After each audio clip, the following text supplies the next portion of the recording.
아멘. 축복합니다. 우리 오히려 그래서 이제 또 집에서도 우리 예배 드리고 계시죠? 우리 서로 인사하겠습니다. 내린 눈만큼 하나님의 은혜가 충만히 임하길 축복합니다. 서로 사랑하고 축복합니다. 이렇게 인사하시겠습니다. 사랑하고 축복합니다. 우리 영상으로 함께 예배 드리시는 우리 성도님들 사랑하고 축복합니다. 우리 교회 안에는 두 종류의 그리스도인이 있습니다.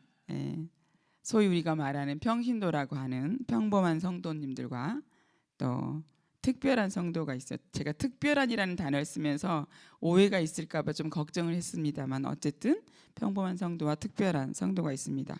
평범한 성도를 우리가 평신도라고 하나요? 그죠? 평신도라는 단어는 원래 없습니다. 그죠? 덜 헌신해도 되는 사람, 또 안수받지 않은 사람, 신학을 하지 않은 사람들을 그렇게 말하죠. 특별한 성도는 어떤 사람입니까? 헌신된 사람, 신학도 하고 또 안수도 받고 또 목사님이나 우리 교육자들을 말할 수 있겠죠. 그죠?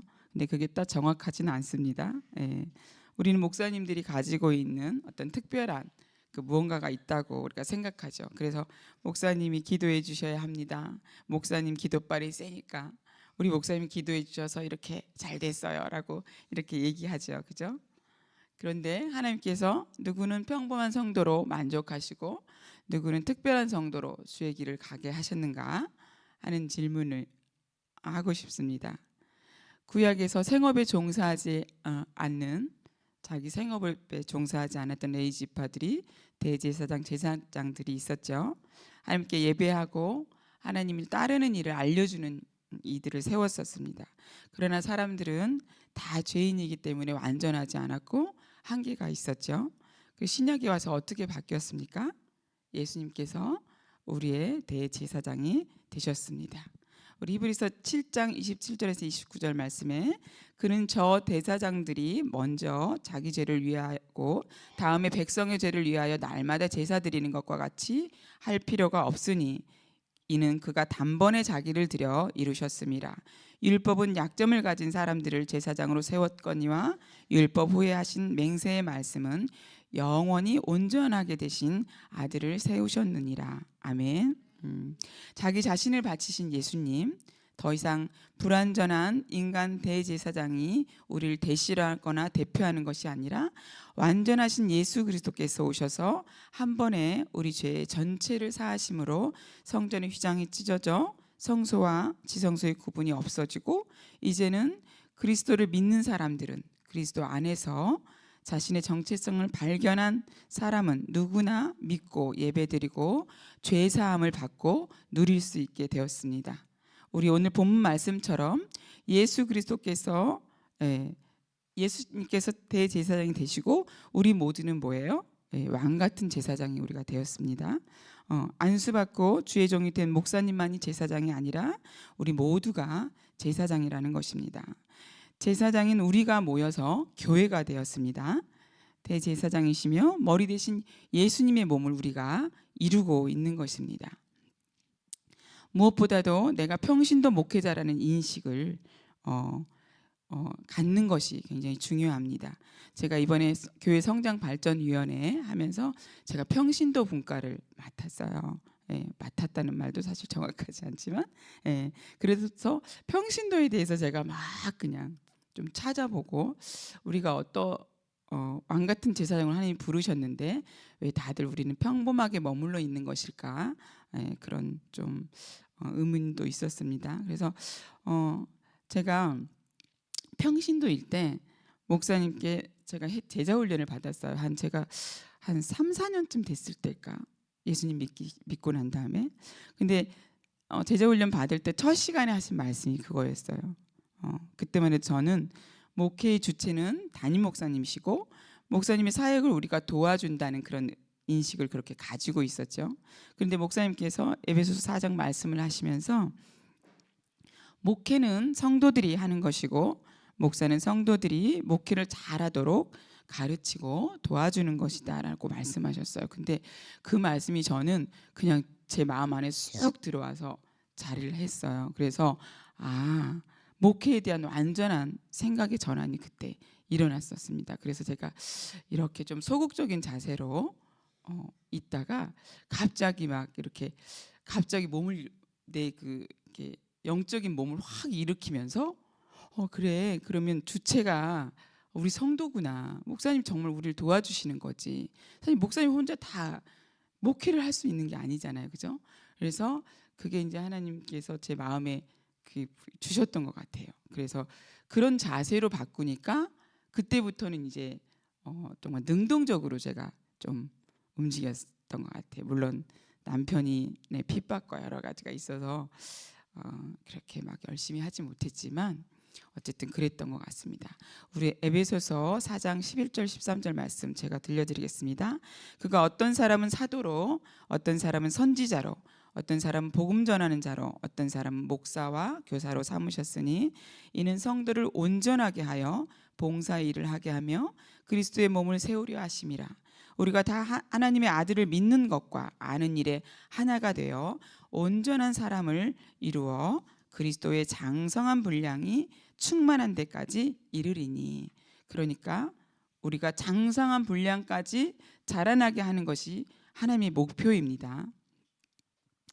그래서 우리의 계획과 상관없이 하나님 그렇게 일하시거든요.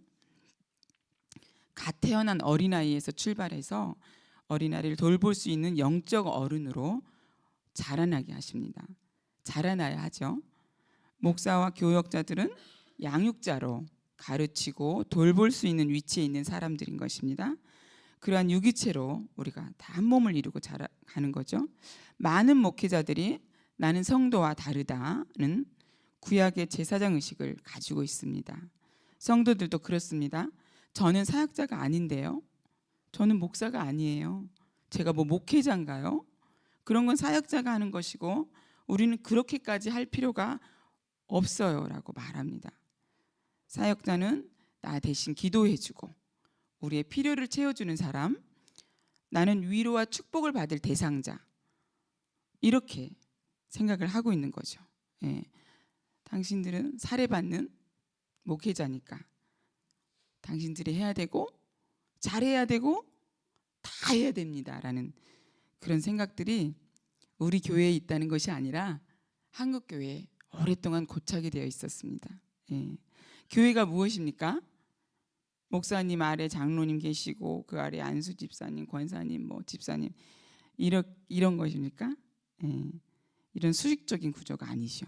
우리는 각자의 역할이 있을 뿐입니다. 그렇죠? 우리는 하나님의 한 가족이고 하나님의 한 백성입니다. 하나님이 소유된 백성, 우리 한 팀인 거죠. 우리는 그리스도의 장성한 분량까지 자라기 위해 유기적인 몸을 이루고 있습니다. 돌봄이 필요한 영적 아이가 있고 또 영적 아이였지만 자라나 영적 부모가 되어서 영적 아이의 상태의 성도를 이끌고 돌보게 되는 그런 것입니다. 우리 또 영적 부모의 소원은 무엇입니까? 영적인 자녀가 영적인 부모가 되는 것이 소원이죠. 마냥 어린아이로만 있다면 돌봄만 받다가 어때요? 죽습니다. 제가 이 말씀 준비하면서 묵상하는데 갑자기 우리 다 큰 어른들이 기저귀를 차고 있는 게 갑자기 상상이 되는 거예요. 기저귀를 차고 막 돌아다니고 있는 그 모습이 상상이 되면서 이렇게 예수님 믿은 지 10년, 20년, 30년 됐지만 영적인 어린아이 상태라면 육신의 눈으로 봤을 때는 이런 이제 우리가 덩치가 커졌으니까 어때요? 특대형을 해야 되겠죠, 그죠? 그 기저귀를 차고 돌아다니는 것 같은 그런 그 생각이 갑자기 불현듯 들었습니다. 그런 형국인 것입니다, 그죠? 영적 부모가 되어서 아이를 낳고 기르고 영적 부모로 성장하도록 길러내고 죽는 것이 하나님의 계획입니다. 평신도는 없습니다. 교회 안에 평신도는 없습니다.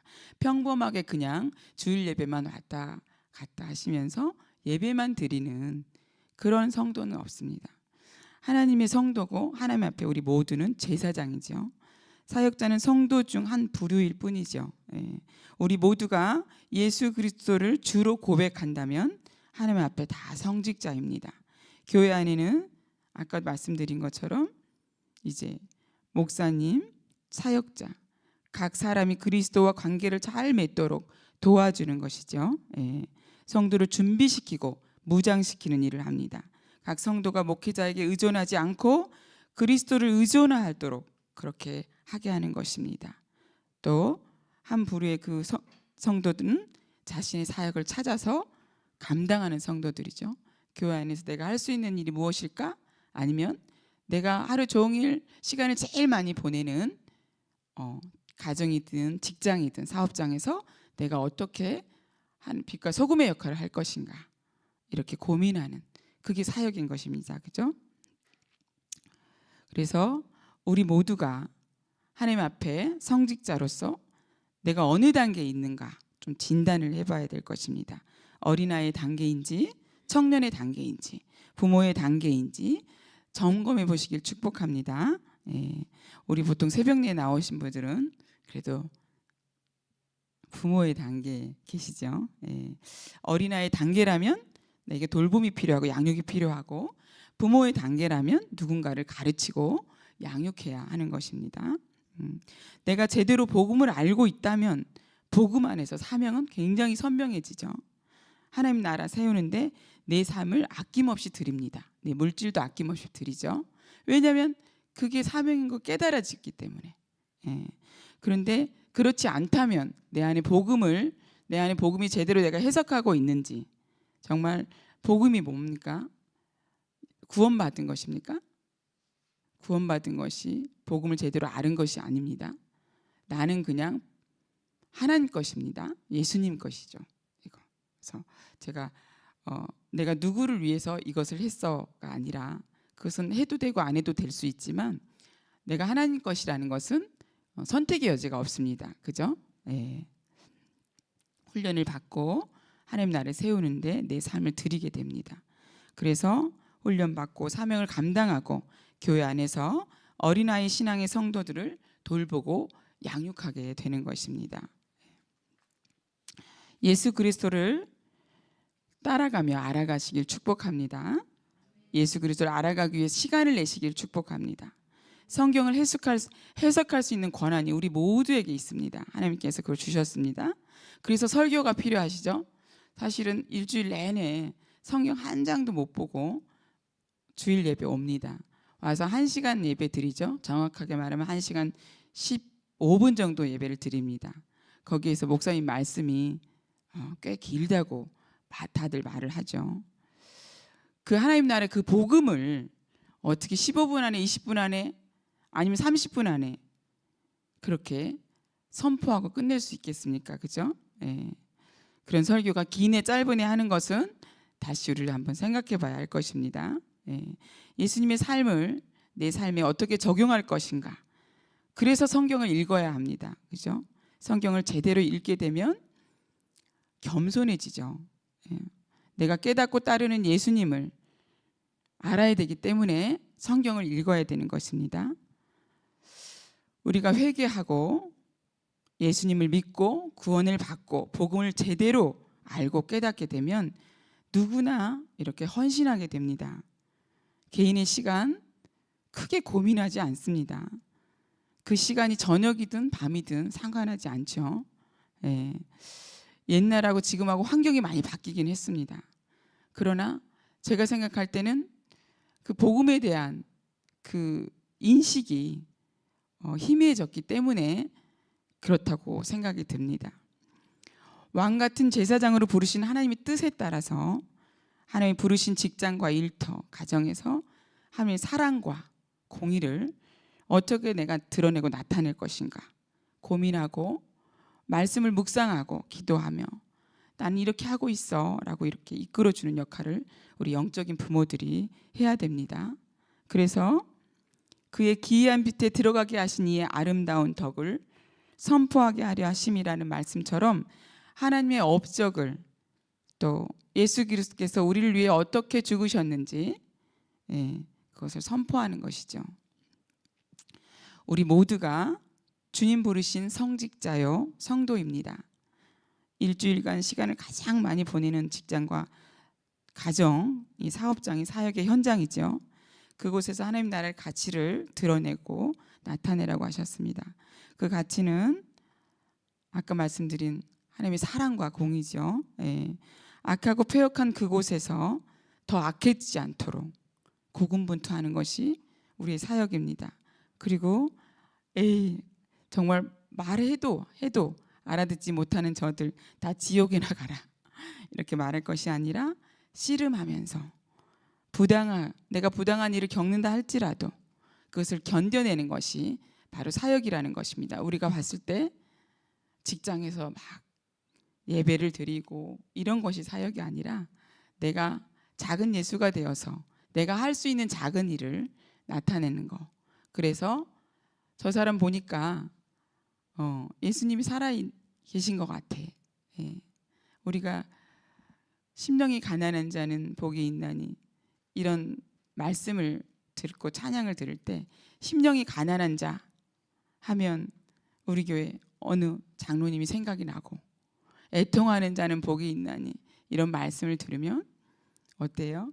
애통하게 기도하는 어느 권사님이 생각이 나고 그런 우리가 되어야 할 것입니다. 예. 성도들이 성도된 것을 포기하고 모든 것을 사역자에게 맡기고 뒤로 물러나 있었습니다. 교회는 성도들이 지켜야 하는 것입니다. 교회는 성도를 통해 세워지는 것이죠.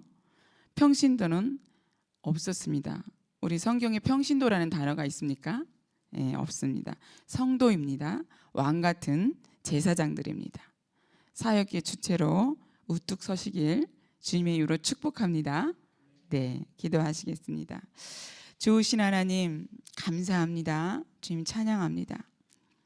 우리가 성도된 것을 포기하고 한 발 물러나 있으면서 주님이 부르신 그 제사장의 삶을 살아내지 못한 죄를 긍휼히 여기시고 용서하여 주시옵소서.